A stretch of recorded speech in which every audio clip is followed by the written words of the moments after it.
नरेंद्र मोदी के विरोधी देश में हो या देश के बाहर हो, वो अक्सर ये भूल जाते हैं कि पीएम मोदी को हालात बदल दिया, जज्बात बदल दिया वाला माहौल खड़ा कर देने ज्यादा टाइम नहीं लगता। और इसलिए लोकसभा चुनाव में नरेंद्र मोदी की कुछ सीटें घटते ही मोदी का कॉन्फिडेंस तोड़ देने का नैरेटिव सेट करते राहुल गांधी आज मोदी के ऐसे खौफ में जी रहे हैं कि कांग्रेस को सरेंडर मोड में डाल दिए। इसी गलतफहमी में चीन भी था, उसने एलएसी पर सैनिक भेज दिए। उसे लगा कि वो भारत के प्रधानमंत्री नरेंद्र मोदी को दबाव में ला देगा, लेकिन डिप्लोमेसी में चीन से टक्कर हो या चुनाव में राहुल गांधी से, नरेंद्र मोदी ने दोनों की गलतफहमी दूर कर दी। अब दोनों नरेंद्र मोदी के सामने सरेंडर मोड में। चीन कैसे लाइन पर आ गया, यह तो हमने आपको कल विस्तार से बताया। आज राहुल गांधी कैसे नरेंद्र मोदी के खौफ में सरेंडर मोड में जी रहे हैं, कांग्रेस को सरेंडर मोड में ले आए हैं, वो आपको देखना चाहिए। क्योंकि महाराष्ट्र में राहुल गांधी ने उद्धव ठाकरे के सामने सरेंडर कर दिया, यूपी में राहुल गांधी ने अखिलेश यादव के सामने सरेंडर कर दिया, और झारखंड में राहुल गांधी ने हेमंत सोरेन के सामने हथियार डाल दिए। एक तरह से राहुल गांधी ने सिर्फ सीटें ही नहीं, अपने कॉन्फिडेंस को भी सरेंडर मोड पर रख दिया है। हरियाणा चुनाव में राहुल गांधी को नरेंद्र मोदी के हाथों ऐसा झटका लगा कि वो उससे उबर ही नहीं पा रहे हैं। आपको याद आ रहा है कि राहुल गांधी को आपने लास्ट कब मुखरता से बोलते देखा है? हरियाणा इलेक्शन के रिजल्ट आने के बाद खुद साइलेंट मोड में है और पार्टी सरेंडर मोड में। महाराष्ट्र विधानसभा चुनाव और यूपी उपचुनाव में राहुल गांधी ने कैसे सरेंडर कर दिया, आपको वो देखना चाहिए। और अभी बस इसकी वानगी बताता हूं, उसके बाद एक एक डिटेल आपको बताऊंगा कि जो राहुल गांधी नरेंद्र मोदी को कमजोर बता रहे थे, आज कैसे सरेंडर मोड में। जैसे अगर आप देखें यूपी उपचुनाव, अगर इसमें आप देखेंगे तो चुनाव है 9 सीट पर, 9 सीट पर उपचुनाव है। 10 था लेकिन 9 पे हो रहा है। कांग्रेस ने कितनी मांगी? कांग्रेस ने मांगी थी भाई कि हमको 5 सीट दे दीजिए, हम 5 सीट पे लड़ लेंगे। सपा ने दी कितनी? दी कितनी? कहा गया कि भाई हम 2 दे देंगे, इससे ज्यादा नहीं दे पाएंगे, लेना है तो लो।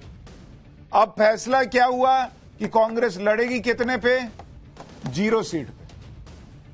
यूपी उपचुनाव में कांग्रेस लड़ेगी ही नहीं। और अभी आपको बताऊंगा कैसे अपनी इज्जत बचाने के लिए कांग्रेस क्या क्या कहानियां बना रही है।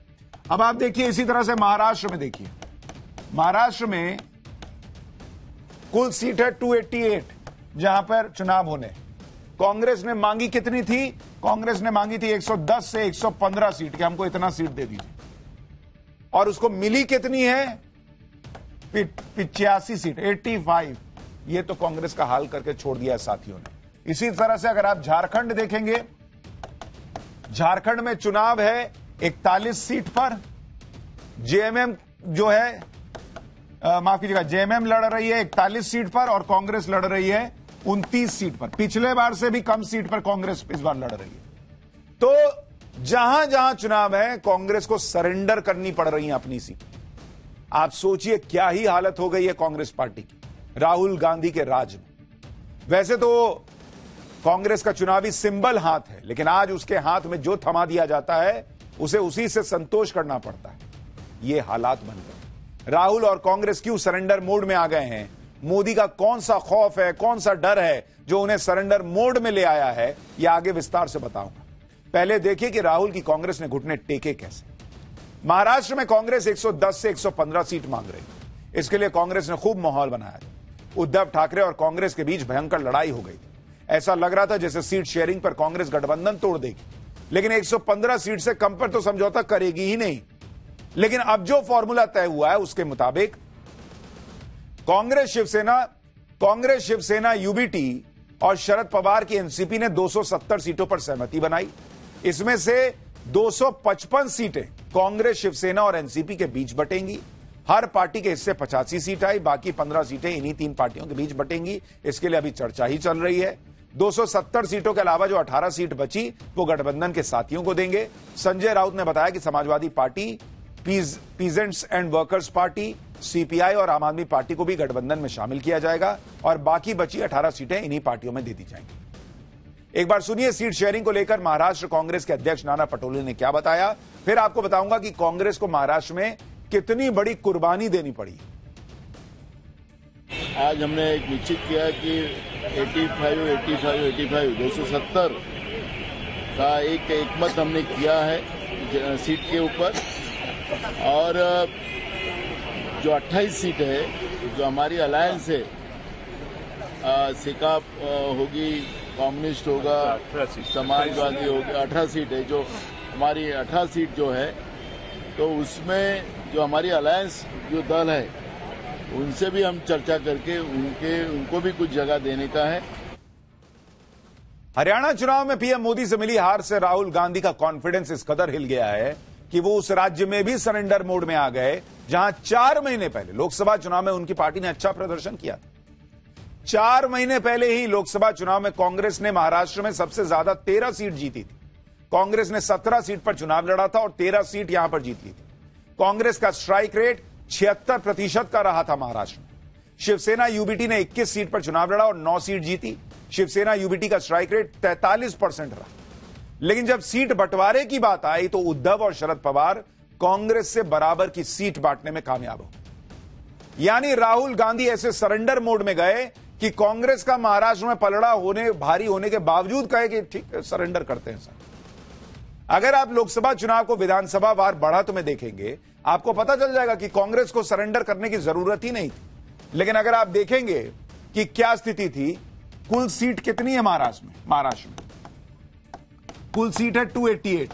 अगर आप लोकसभा परिणामों को अगर बदलेंगे, जो अभी लोकसभा के चुनाव में नतीजे आए थे महाराष्ट्र में, उसको अगर आप सीट वाइज बदलेंगे तो इंडी को बढ़त कितनी पे है? इंडी को बढ़त दिखती है 158 सीट पर। और अगर आप देखेंगे बहुमत का आंकड़ा कितना है? 145। 145 सीट पर तो बहुमत मिल जाता है। इसमें भी अगर आप तोड़ देंगे इसको, इंडिया अलायंस को, तो कांग्रेस को बढ़त कितने पे है भाई? कांग्रेस को बढ़त है 68 सीट पर। शिवसेना को है 57 सीट पर और एनसीपी शरद पवार वाली जो है 33 सीट पर। यह हाल के लोकसभा चुनाव के नतीजों को अगर आप विधानसभा सीट में कन्वर्ट करेंगे तो यह तस्वीर है। तो कांग्रेस इसमें 68 सीट पर लीड लेती दिख रही है, लेकिन उसको इन लोगों ने कहा कि नहीं 85 लेना है तो लो, नहीं तो जाओ। शिवसेना को 57 सीट पे बढ़त है, लेकिन वो फिर भी छीन के 85 ले ली। एनसीपी को मात्र 33 सीट पे बढ़त है, लेकिन शरद पवार के सामने राहुल गांधी ने सरेंडर कर दिया, कांग्रेस ने सरेंडर कर दिया, उनको भी 85 दे दिया। इसको कहते हैं कॉन्फिडेंस हिल जाना। महाराष्ट्र में इंडी गठबंधन की तीनों पार्टियों ने 85-85 सीटें आपस में बांटी। यानी गठबंधन में कोई भी पार्टी बड़े भाई की भूमिका में नहीं है। इसलिए अगर इस गठबंधन की जीत हुई तो सीएम किस पार्टी का होगा यह अभी साफ ही नहीं है। जाहिर है जिस पार्टी के ज्यादा विधायक होंगे सीएम उसी पार्टी का होगा। इस पर एनडीए के नेता कह रहे हैं कि अपनी पार्टी का सीएम बनाने के चक्कर में इंडी गठबंधन की पार्टियां आपस में ही एक दूसरे के विधायक को हराने की साजिश रचेंगी। एनडीए नेताओं के इस आरोप में दम इसलिए लगता है क्योंकि लोकसभा चुनाव में कांग्रेस ऐसा कर चुकी है। हमने आपको सांगली लोकसभा सीट का उदाहरण भी बताया था, जहां कांग्रेस ने शिवसेना के लिए सीट छोड़ी और पर्दे के पीछे से अपने बागी नेता को निर्दलीय बनाकर जितवा दिया। एक बार सुनिए, पूर्व कांग्रेस नेता संजय निरुपम यही बात कह रहे हैं कि इंडी गठबंधन सीएम बनने के चक्कर में ही डूब जाएगा।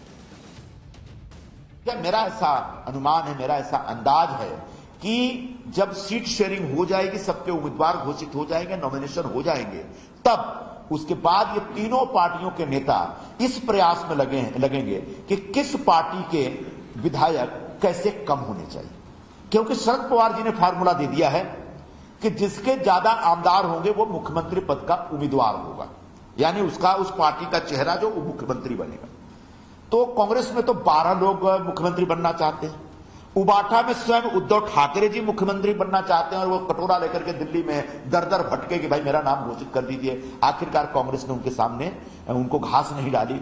अब हालात यह है कि तीनों पार्टियां एक दूसरे के विधायक के आमदार के उम्मीदवार को हराने में लगेंगे।